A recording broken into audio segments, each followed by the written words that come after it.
Okay, hello friends, welcome back to my channel Medicine Hub 101. Today we'll talk about lung mechanics part 2. So we'll continue the lung mechanics. So before starting the video, let me tell you, I have already uploaded the video based on the lung mechanics, what type of the forces and what type of the equations you will get, and what type of the pressure changes that will help to inflate or deflate the lungs.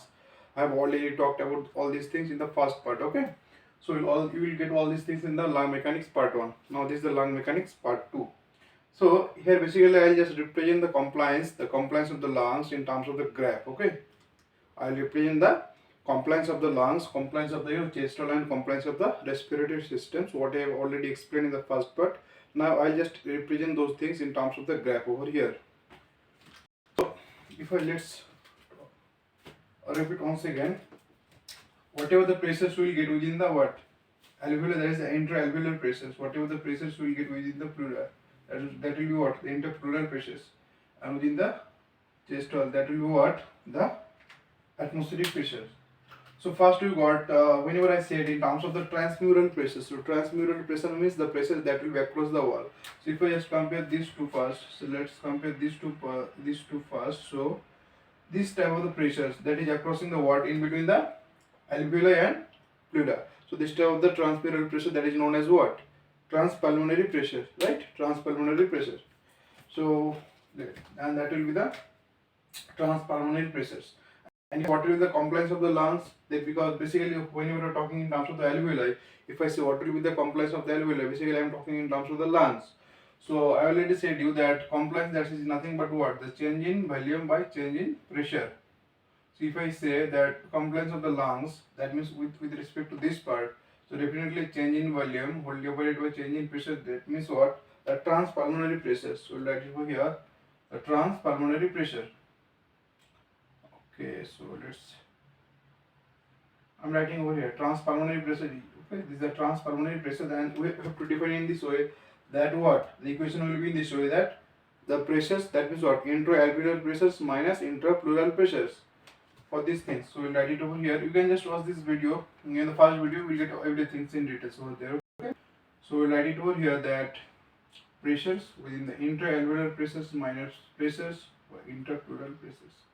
So that will be the compliance of the lungs. Now if it's the compliance of the chest wall, so definitely the compliance of the chest wall you have to write in this way, that in between the chest wall and the pleura, now we have to consider in this way that chest wall and pleura. So we have to write that change in volume by change in pressure. Now this type of pressures, this delta P, that will be what? The transthoracic pressures. Okay, this here we have to also represent what? The transmural pressures, because the pressure differences we are getting across the wall, and whatever the wall chest wall over here. So we have to write in this way that transthoracic pressures. And what will be the transthoracic pressures over here? The intrapleural pressures minus atmospheric pressures. So we can write over here that the pressures, intrapleural pressure minus atmospheric pressures. As we know that atmospheric pressure is 0, so we can just make it simplified. So delta V by PIP, that means intrapleural pressures, it will be 0 now. We can consider in the respiratory systems. Okay. Now the last one, the respiratory, the compliance of the compliance of the respiratory system. That means I'm talking in this way, a whole part. Okay, let's use this color. So from here to here. So it is the what? It is the compliance I am talking right now, is the compliance of the respiratory systems, and it is the across the wall. So it is what? Transmural pressures of the respiratory systems. Okay, so we can write transmural, the transrespiratory pressures. So transrespiratory pressure, that will be the transmural pressures of the respiratory system. So let's write over here that compliance of the respiratory systems, that we can write in this way, that delta P, that means change in volume of the respiratory systems, whole divided by delta P over here. And this delta P, what is this one? This is the respiratory pressures. Okay, what's the first video please? Then it will be more easier for you to understand. Okay, and we can write over here that pressures were within the alveolar. So intra-alveolar pressures minus outside, that means atmospheric pressures over here. We can write in this way also. Okay. Now these are the equations as far as the compliance of the lungs, compliance of the chest wall, and compliance of the respiratory system is concerned. Now we'll try to show in the graph papers. Okay, so basically we are getting over the graph that will be related to the volume and pressures. From the equations it's easy to understand. The graph that will be related to the volume and pressures. Okay. Now first we'll try to show the the compliance of the lungs. This graph. Now in this way, I'll just draw x and y axis over here. Now I'll take in this directions the transmural pressure. Whenever I'm talking in terms of the compliance of the lungs, definitely what type of the transmural pressure it will be? Definitely what? It will be the transpulmonary pressure. So I can write over here the transpulmonary pressure. So transpulmonary pressure.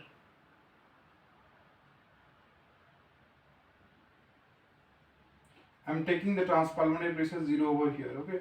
And in this way, you have to take the volume of the lungs. Okay, I know I think that you know this values, right? What are the volumes of the lungs from your school study? You just have to know these things. And I'll just repeat once. Don't worry. So I'm just taking in this way the volume of the lungs. I'm taking first the I'll take in this way the residual volume.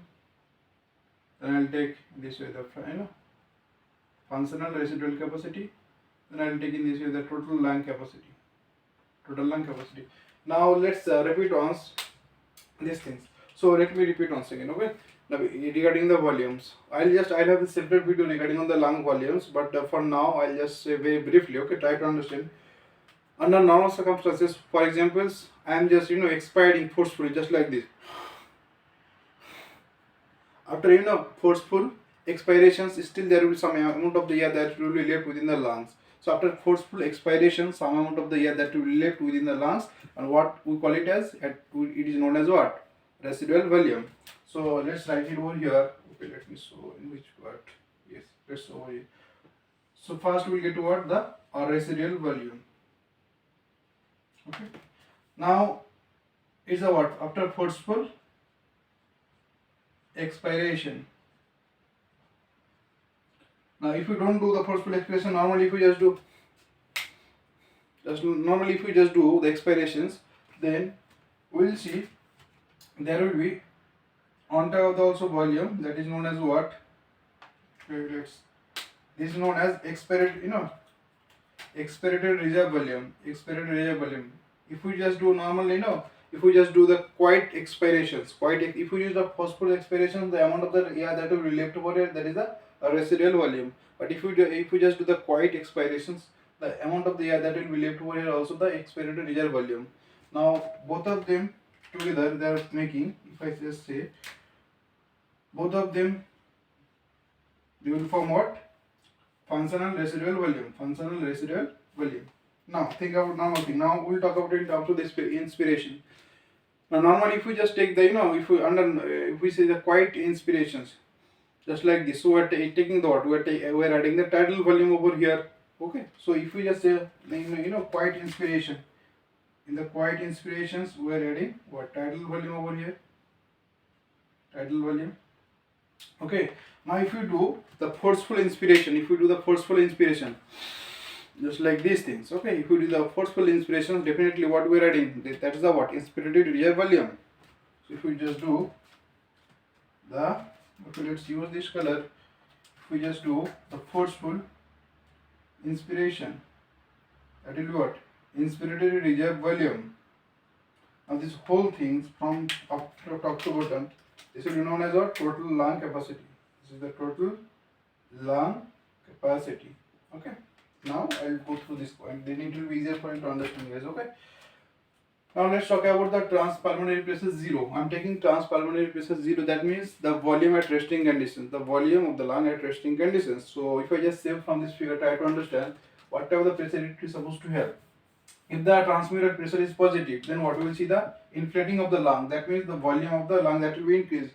If we see the negative pressures, that means if we see the negative transmural pressures, negative transpulmonary pressures were within the lungs, within the alveoli, then definitely we will see the deflating. We will see the sequencing of the lungs, the alveoli, or the alveoli you can see over here. Okay.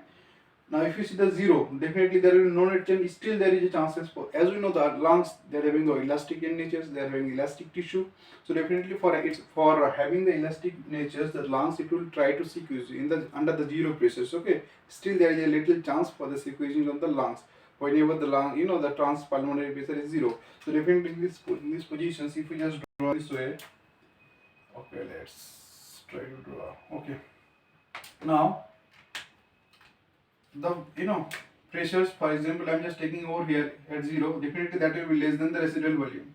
That will be, let's take the residual volume a little bit upper. Okay, let's take the residual volume over here and let's make it in this. Okay, now try to think over here.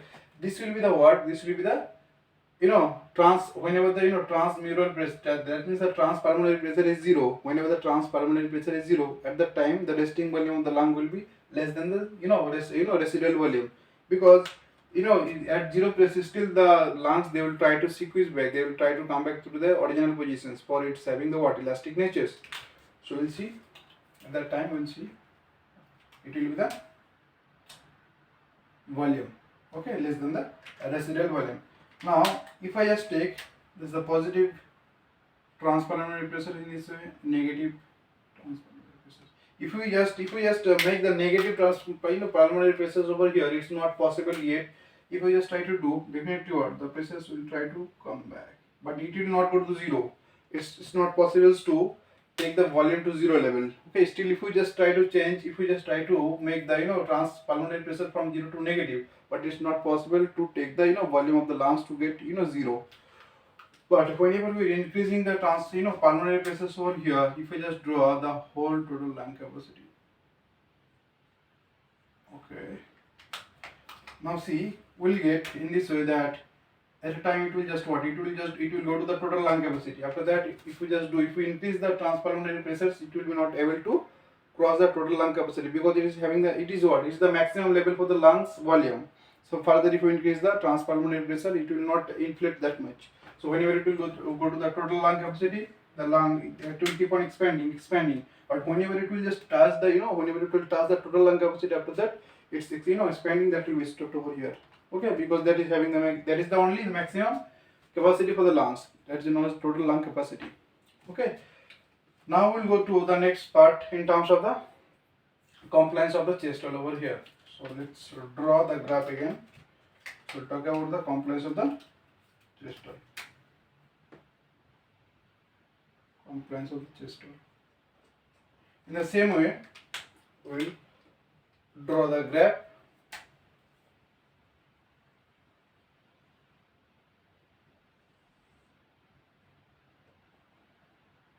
When we are talking in terms of the chest wall, across the chest wall, whatever the transmural pressure we will get, that will be what?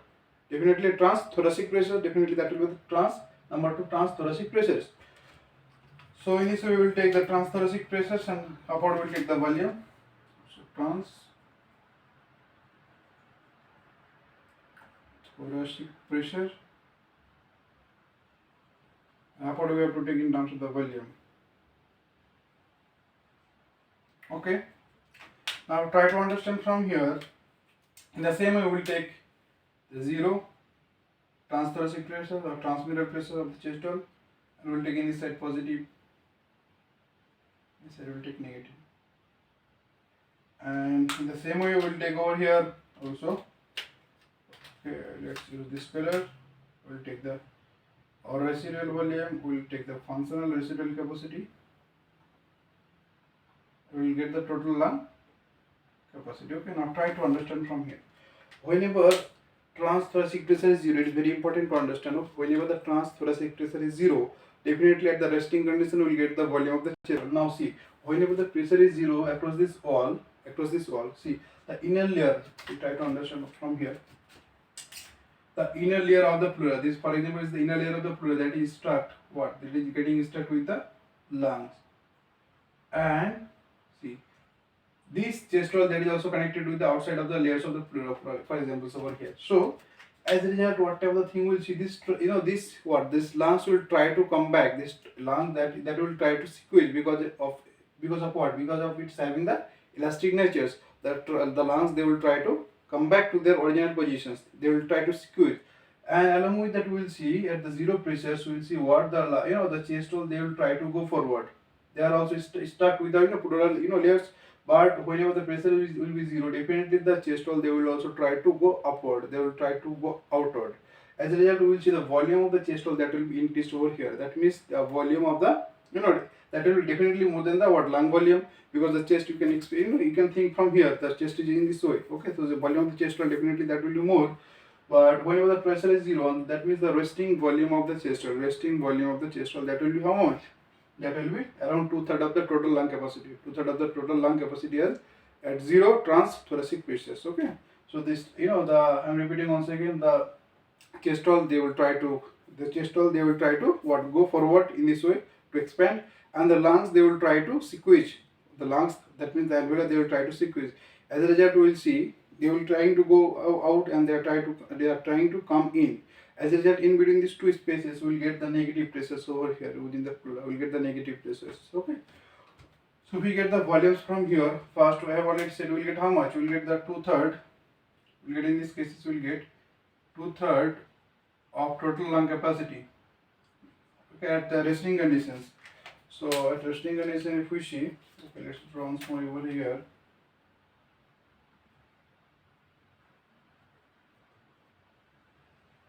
Okay, now at resting conditions, as I said, the volume will be 2/3 of the total lung capacity. So definitely we'll get around 4.5 liters. So I'm just taking in this way.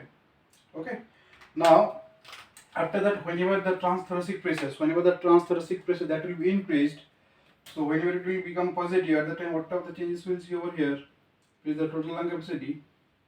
Try to understand from this figure. It will go maximum to what? Maximum level. That means the total lung capacity. It will just touch the total lung capacity. Okay. And if we just try to make the pressure negative, definitely or the size that will be less. Okay, that will what? Deflect. That will not inflate further. That will start deflating. So whenever we are just decreasing the pressures, or we say the pressure is getting less than 0 over here, in these situations we will see this will come back. But it will go to the at level of the residual volume. Okay, for the residual volume there is not possible. It's not possible for the chest volume to go less than the residual volume. So if we just make the pressures negative, it will just reach up to the residual volume. Okay, because if it will just try to squeeze. It will, but see, if we make the pressure negative, whatever the thing, the lungs they will try to come in. We are just forcing what on the chest wall to make it also the volume to make the volume of the chest also less. But this chest wall is having the tendency to go outward, As a result, if we just try our level base, still we cannot just make the volume of the chest wall less than the residual volume. So it will be fixed over here. Now we'll talk about that compliance of the respiratory systems. The graph. So let's draw the graph again. So compliance of the respiratory systems in terms of the graph. So try to understand from here. Okay, let's draw it clearly.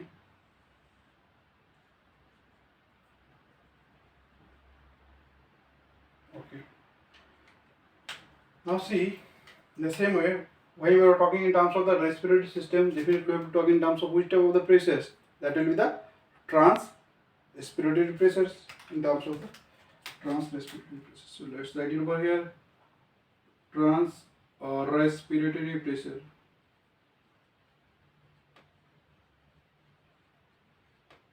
We'll take 0 in the same way. We'll take positive in this side. We'll take negative in this side. Now we'll take also the residual volume. It will be functional residual capacity. It will be the total lung capacity. Okay. Now, definitely it is the, if we just consider the y-axis in terms of the volume over here. Okay. Now see, whenever we are taking in terms of the 0. So 0 means, try to understand from this figure. Okay, let's make it straight. I don't know, it's not getting straight here. Okay, anyway, it's a little bit better yet. See, so whenever we are talking in terms of the respiratory compliance of the respiratory systems, or in terms of the volume of the respiratory systems, try to understand from here. That means at resting conditions, what will be the volume of the respiratory system? So at resting conditions, try to understand. If we just draw, if we just say in this whole pathway from here in this wall across the whole wall, okay. That means here we will get the combinations of the two volume. Here we will get the combination of the two volume. One volume we will get for the chest wall, another volume we will get for the what lung over here. Okay.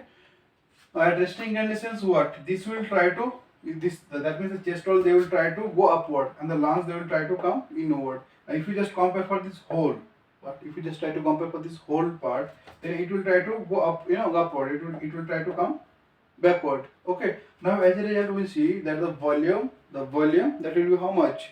That will be exactly equals to the functional residual volume. Because see, in these conditions, we are not neither expiring, there is no inspirations, there is no expiration, there is no expiration, there is no inspiration. As a result, we will see in these cases that the chest that will try to chest wall that will try to go forward, and the lungs or the alveoli they will try to squeeze. That means they will try to come back. Now in these cases, we will get the volume at the zero, at the resting conditions or at the zero trans-respiratory pressures. We will get the volume around what? Functional residual volume in these cases. So the pressure, the volume will get over here to this much. Now after that, that means we are getting functional residual volume is we up to this much we are getting. Okay. Now whenever after that, after achieving the functional residual volume at zero trans-respiratory pressures, after that whenever we are just doing the inspirations, that one more tidal volume that will be added, and whenever we are doing the expirations, the tidal volume that will be minus. So from this figure I can say that whenever I am just doing the inspirations, from this figure the tidal volume that will be upward over here, again it will come downward. It will go upward, again it will come downward. It will go, it will down. But if we increase this, try to understand it, if it is a normally, if we will see these things normally, okay. But if we increase the trans-respiratory pressures in the positive signs, then whatever the changes we will see over here, what do you think? Let's extend this part. Let's extend this part from here. Okay, let's use this part, then it will be easier for you.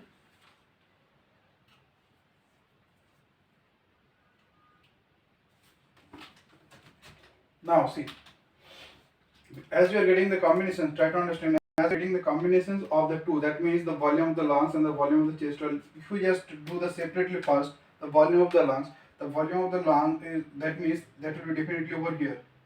It will be definitely from here, okay. And whenever we just increase the pressures with respect to this equation, try to understand, it will just raise the total lung capacity. It will raise total lung capacity, okay. Now if we just say, for example, for the chest wall under zero pressures, at zero pressures it is having the how much? 2/3 of the total lung capacity. Now whenever we are increasing the pressures, definitely it will go to the where? Total lung capacity in these situations. Now whenever we are decreasing the pressures,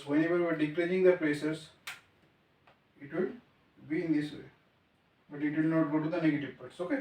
That means it will not be just zero. Now in the same way, if we just do,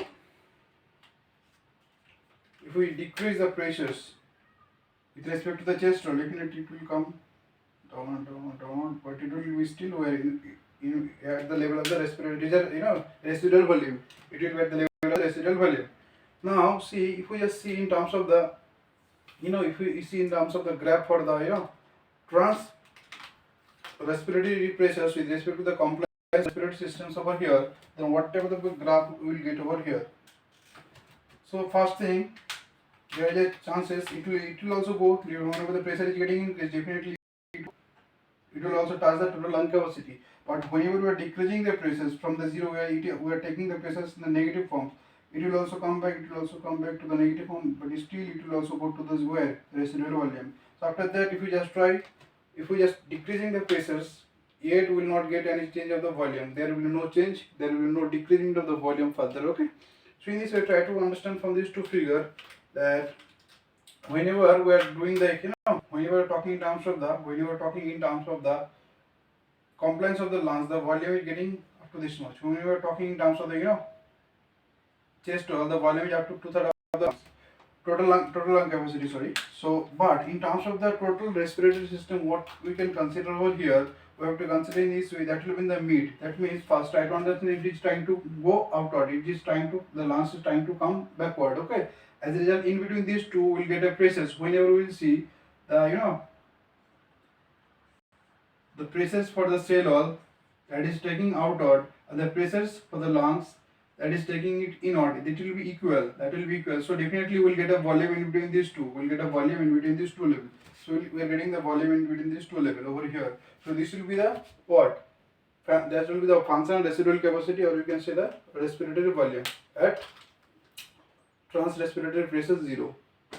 So this was all about in terms of the lung mechanics part 2 in terms of the graphs and different types of the equations. So if you think that this video is good, please do like and subscribe my channel, and see you in the next video soon with compliance. Okay, see you in the next video guys.